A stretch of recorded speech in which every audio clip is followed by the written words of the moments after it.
Good day, good day, good day. Crucian Mahogany here, and welcome back to my channel.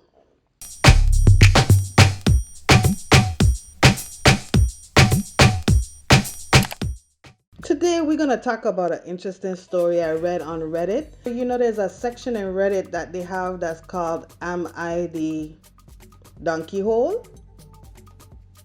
Yeah, I read this and I had some things to say about it, and I think I want to share that with you today. This story is about a lady. She said, I'm a female, 32 years old.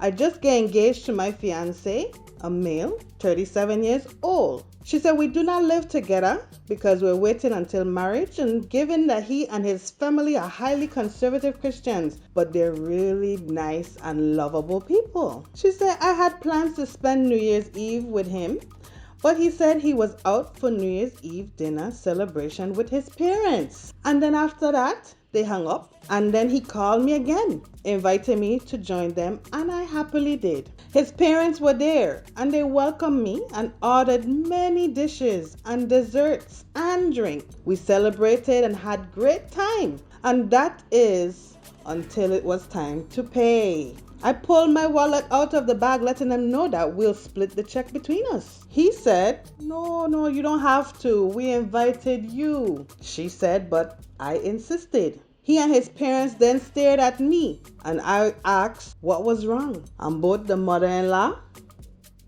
and the father-in-law said they didn't have any money on them. She was shocked. I'm shocked too. She turned to the boyfriend, the fiance, and he said he too forget his wallet at home, and he didn't bring enough money to cover even one round of drinks. He said that she should pay and he'd pay me back later. That's what she said. But I said no, since I know he will have to get a job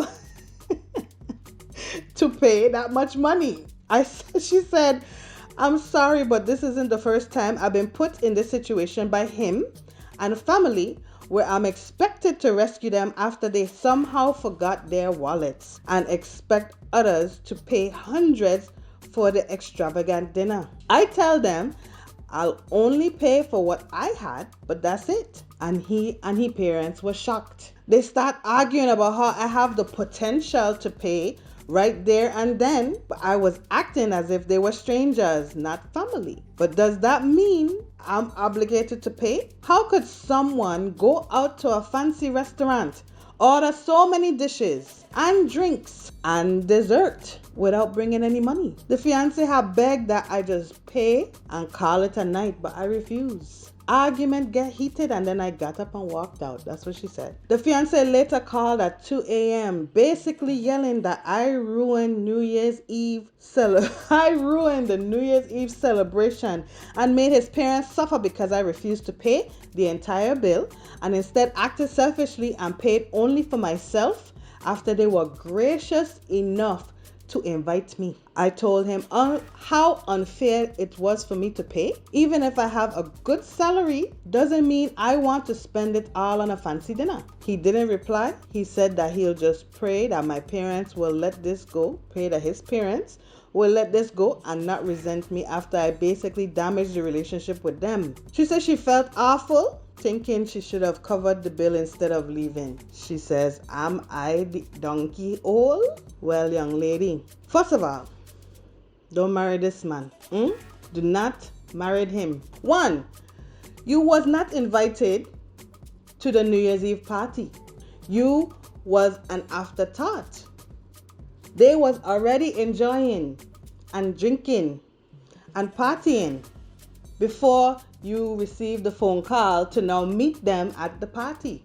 And then when you reach now, they want to enjoy even more. They want to buy up more. They want to go and indulge and drink and eat dessert and things. What? So they must see the cash cow coming in the door. No.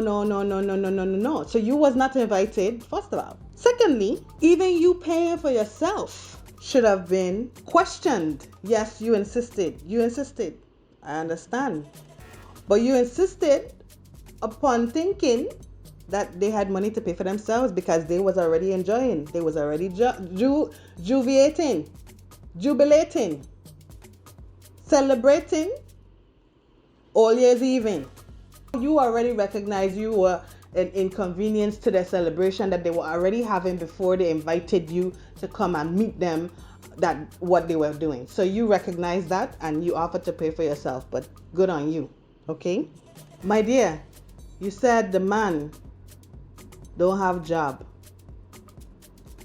This is not the first time he put you in this situation. Maybe even for that situation, you know what you're dealing with. You shouldn't have go. You know the man don't have job. You might even know that the parents them ain't got no money either. Why did you go? You said this is not the first time. I'm gonna give it like how I'm taking it though. That's how I'm gonna give it. You see what I'm saying? I'm not gonna be cutting teeth. You know the man don't have job. He can't pay for himself. And even for the parents to be eyeing you like you supposed to pay for them grown people, if you invited them, if you said, you know what, mommy-in-law, daddy-in-law, and fiance, let we go and jubilate at this fancy restaurant together.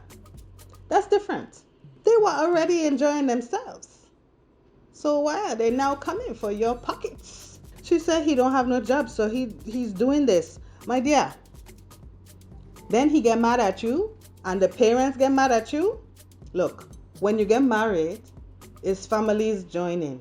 Even though we might not look at it like that anymore, right? But suppose you're 32, you're still young enough to have children, right? You're still young enough to have children. That means that this is going to be your children's grandparents and this is going to be your children them father. Is that the way that you want to present your children into the world? That they already hate you? They already look at you somehow? Like you're supposed to pay for all of them. So that means now you have to support their family and bear the children and then make sure that their son is okay. I used to think that it was the other way around, that the man is supposed to be more able to provide for his family. If you have a scenario where this is your role, people change roles. So if you have a scenario where this is your role and you are the breadwinner and you want to take care of him and his family, then so be it. People do what they want. But apparently from your message, that ain't the case. My dear, don't marry him, huh? Don't marry him. It looked like he vexed. He didn't even reply. After you tried to tell him you felt bad, you tell him how unfair it was to you. He didn't reply. And they gonna resent you. Don't feel bad, honey. Just leave him. Are you the donkey hole? No, you're not the donkey hole. Him and his whole family is the donkey hole. Leave him right there in that restaurant. In the comments, tell me what you think about this story. Was this young lady the donkey hole? Thanks for watching. You take care of yourself. I'll see you in the next video. Bye.